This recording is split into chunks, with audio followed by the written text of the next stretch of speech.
Hello beautiful people, my name is Bridget and welcome back. So today we're talking about some crap. Okay, so today we're talking about the worst makeup products that I tried in 2020. This is a makeup channel, regardless of what my makeup today says, because I'm not feeling it. Okay, I thought like the little white wing and everything would be cute, and it doesn't even show up, and like I don't feel my look today, but I feel like it's very fitting for talking about the worst makeup of 2020. And of course, these are my own personal opinions. If we disagree on anything, if you made it work for you, that's cool. It's makeup, it's not that serious. We don't have to argue about it. I'm glad it worked for you and you didn't waste your money, because I wasted a lot of money this year on stuff that didn't work out for me. And these are just 10 noticeably bad things. So without any further ado, let's get started with number 10. Okay, so number 10 actually to go digging for, because I could not find this. I thought I threw it away already, but I did find it. And this is the Becca Hydrolite Tinted Lip Balm. It's supposed to be a plumping lip balm, right? But there's no plumping for me. Ugh. And I hate the way it smells. I hate it. The first time I smelled it, it didn't smell that bad, right? But it smells like potpourri. You know, like potpourri from a craft store that the people just put in like little glass bowls and it just look like decoration. That smells weird. It smells like old potpourri or a wreath. I don't like it very much at all. It doesn't give me any plumping. It does give a little minimal amount of color to the lips. It's supposed to be a very buildable color. You can build up color on your lips, but it really doesn't work. I hate the smell. It doesn't do any plumping for me. Just give me like a very small amount of color on the lips and some gloss. And it doesn't even make my lips feel very moisturized afterwards. So this does absolutely nothing for me. And I can't wait to throw it away, honestly. Not to mention, this thing is $19, which is a lot. And it's got a great rating on Ulta's website, but I completely disagree with that. Now at the number 9 spot, I don't have this product anymore, but it was the Lily Lashes Mascara. Back in like halfway through the year, I talked about this mascara, and it just isn't enough for me. I like very black, bold lashes. Aside from today's lashes, of course, which is very light. But I like my lashes thick, not clumpy or like spidery or anything, but I like a thick black coat of lashes. Like coat on my lashes, and this doesn't give it for me. It separated them okay. The brush was okay, but it didn't make my lashes really black. It didn't make them really defined. It didn't make them look longer. It just kind of separated them and tinted them a little bit. I need like black mascara, you know? So for me, it just did nothing, and I feel like Lily Lashes has great lashes. But their other stuff, including that mascara and both versions of their lash glue, just is not for me. Alright, number 8 pains me because I wanted to love this so bad. The color scheme and packaging and theme and everything, and this brand making this color scheme was like what I needed in my life. But the quality is just not there, and it's really disappointing to me. So this is the Melt 420 palette. I still keep this palette in my go-to palette drawer. I have 3 drawers of palettes. One's like my new go-to stuff I use all the time. I keep this in there, but I don't find myself reaching for it because the quality just isn't it. And it's a disappointment every time I open it up, because look how pretty. Like, it's beautiful, right? I look at it, I'm like, oh, I need this. But only a couple shades in this palette work. Like, the one shade I think worked really well was Full Melt. I could get the yellow to work. The shimmer just does not want to come off. It just, you could scrub in there all day. It will not transfer to your lid, especially if you're trying to pick it up with a brush. It's just not going to happen. It's just glumped in there. And they're just so patchy, and they fly up in the air, and they just don't blend well. They don't want to stick to your eye properly. It's just honestly a mess. But the color scheme is everything I've ever wanted in my life. It has greens, it has yellows, it has orangey shades, and it has grungy kind of colors and a little bit of a warmth rust shade. It's everything I need in a color scheme.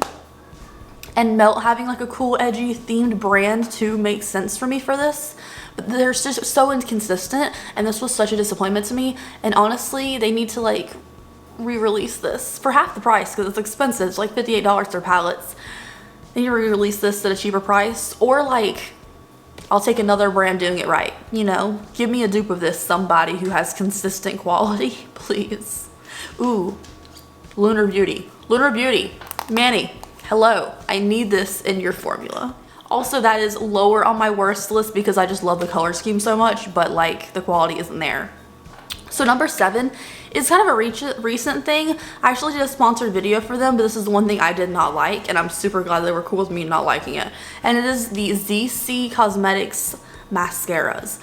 They have tons of mascaras. They have glittery ones, like metallic-y ones. They have colors. They have everything in these. But I just don't like the formula. For me, it just isn't enough of a coat. This one is a sparkly silver. It just doesn't coat my lashes enough. I'll try to swatch it on my hand. It just barely does anything. And then this one, I just grabbed two that I saw. I have a bunch. I believe this one's the navy. So I could sit there and try to scratch off some pigment. But the silver and then the navy blue, these just, the wand is kind of weak, which I can make the wand work usually. It's just the pigmentation is not there enough for like, to be a metallic mascara, which is just odd, but kind of cool at the same time, or a colorful mascara. I need these to coat my lashes. And again, just like the Lily Lash, it just kind of separates my lashes, doesn't really coat them properly. So the ZC mascaras I would not recommend. Next up is a really expensive product that we got in a BoxyCharm, and I was like, ooh, this is over $100 value. Let me try it out. And I hated it. It was a goopy, gross mess, and a lot of people agreed with me. Now this is the Kypris Antioxidant Dew Serum. It's a little blue bottle with like a white little suctiony, what do you call that? I can't think of the word. It's a little dropper, okay? I think that's the right word for that. But it's just a serum, and it's supposed to be like giving your skin some nice moisture, giving it some dewiness, you know, brightening your skin. It did nothing. And then around the top ring of it where it closes and everything, even though I made no mistakes putting it in there wrong or anything, it just became a goopy, gross, disgusting mess. And 1000% is not worth the price tag attached to it. Even coming in a BoxyCharm, like even if it gave me like a $29 value on the BoxyCharm card, I wouldn't think it was worth that. So Kypris, goopy bleh, mess. I just threw it right in the trash. Alright, so the top 5 products of the year, I've actually already done a video on my top 5 worst products of the year a couple months, like 3 months ago or so. And I just like went through that video again. I was still thinking of other things, and I was like, these are actually still the top 5 worst products. So I'm gonna mention them again in case you haven't seen that video. But at the number 5 spot is a product that I do not have anymore, and it is the Stellar Beauty eyeshadows. There's 2 different versions of Stellar Beauty's eyeshadows. At the beginning of the year, I did a full face first impressions using Stellar Beauty products. Their foundation and everything was like okay. All of it was just kind of subpar, but the eyeshadows were terrible to work with. I had the blue and gray kind of cool toned one, and it felt worse than like an Elf or Wet n Wild palette, honestly. And for the price tag, it's no way worth it. They were very patchy, very dusty, very hard to blend up or build up in color, and it's just underwhelming, honestly. For the price tag especially, like. And I'm pretty sure that's why Stellar Beauty's no longer in Sephora. Like, it was in there for a blip, and then it was gone. And that's specifically the reason why, probably. Because it just, there's no way that sold well with that quality for that price. Number 4, I did a video review on the beginning of the year. And I want to mention it again, as it is my number 4 product for the worst product of the year. But I just want to mention that if you ever saw my review of this Bite Beauty Changemaker Foundation, which was hyped up by everyone, including Samantha Ravindal, it broke me out horribly. I did not like the finish of it. I didn't think it lasted well. It did not give me that naturally beautiful skin it claimed to. However, it gave me like a huge boulder on my face that was probably the size of like a quarter. And I would like to say that the added fragrance in there irritated my skin condition, which I've officially been diagnosed with now. And that's why it irritated me on the face so much. So that kind of breakout probably would not happen to you, a normal person, if you used it. It would probably break you out if you are sensitive to added fragrances and stuff. I'm typically not, but something about that foundation triggered my skin condition, which is typically not on my face generally. So something in there did not agree with me personally, but I don't think it happened to most people. However, still the finish and the hype and the price tag and everything else and the wear time did not impress me whatsoever. So I still stand by this as one of the worst foundations of the year. I just want to say that boulder that I got on my face from this product probably wouldn't happen to you. Also, if you guys want a full video on like my condition and everything, I would love to share that story. I don't know if it's really like something you guys would be interested in seeing, just because it's something that I did not know what was going on with me for a really long time. And even though I went to the doctor several times for this, I only officially got diagnosis of it, like officially with it recently, because a lot of doctors aren't familiar with it, or they think it's something else. Like, I personally thought it was probably like 2 other things where I found out what it was. So if you guys want some information on that, I can happy to share it with you, because it's apparently pretty common, especially in young adult females specifically. So if you guys are interested in that, let me know. But the number 3 product for the worst product of the year, I'm still disappointed in these. They were $8 each. I bought both of them. I don't know why I needed them, but I did, and I hate them. And it is the Colourpop Freckle Pens. Colourpop, I love you, but you did me wrong with these. I did a full review of these. People tell me I did it wrong. I tried these all different kinds of ways, and I can't get them to work. And then within a week of getting these started to dry out. So these are the Colourpop freckle pens. They come in a dark and a light kind of shade. They don't blur out. Like, you can dot them on your hand, right? They're pretty big dots anyways, no matter how light you press it. And you can't blot them out like any other freckle thing. Like, I have the Lottie London one and the official freckle one. Like, they will let you blot it out and get like tons of small or bigger freckles. These do not blend out at all. And they're still pretty big. And then these dried out so quickly that I hate them. I hate them. I tried to get these to like work as like a brown kind of wing moment, like a subtle wing with like a brown, not specifically a black color.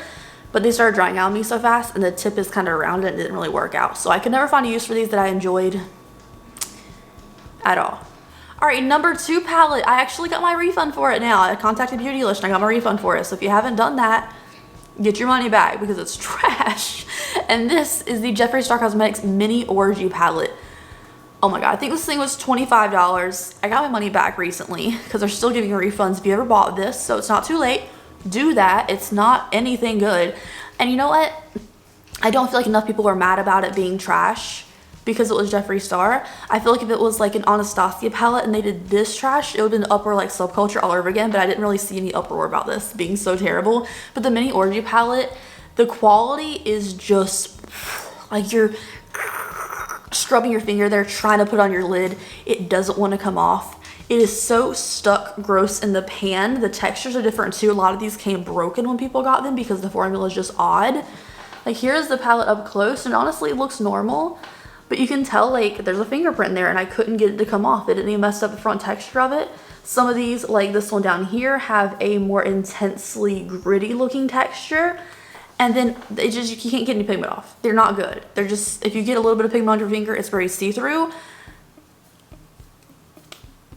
I haven't used this since I reviewed it, you guys. I will not, because it's just too, it's so bad. Like, eyeshadow, like the Stellar Beauty ones I mentioned and the 420 from Melt, they're bad, right?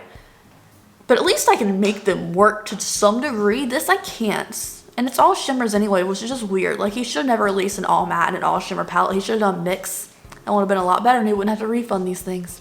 And the number 1 worst product of 2020 is no shocker. And I wasted $36 on this. And it is the Becca Zero, it's the Becca Zero No Pigment Foundation thing that came in a cute little jar. The jar was cute. But like, a clear foundation.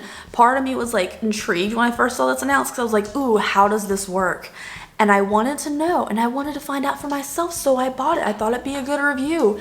And it does not make a good primer. It doesn't do anything on your skin to make it a foundation by any means.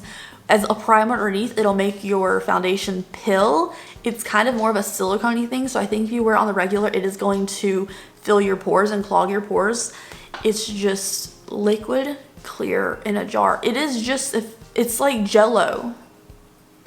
It's like Jello but clear. If you put Jello on your face, it's not going to go into your skin. It's not going to make you any like even at your skin tone or anything. It's just not going to do anything, and you're going to put Jello on your face for no reason. So that's my observation of that one. I have a full review of that as well, and it was just not good. Just not good.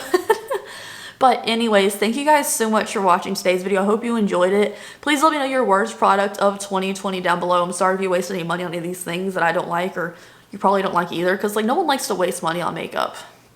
It sucks. It sucks so bad. But thank you guys so much for hanging out with me. I've had a great time this year making videos for you guys. I'm excited to see what 2021 brings, and I'm hoping to grow my channel a little more because it's going on the downslope lately. And I don't know if it's because I change my background. I don't know if it's my vibe, but like it's really disappointing, and I'm hoping 2021 will pick up for me and will be a lot better than 2020, because 2020 was a mess. The stuff that I went through in 2020, I never saw myself going through, and I'm hoping we can get an upswing this time. But anyways, thank you guys so much. Hope you have a great and safe New Year's out there wherever you are, and I'll see you later, guys. Bye. What was that? I kind of creepy did that. Bye.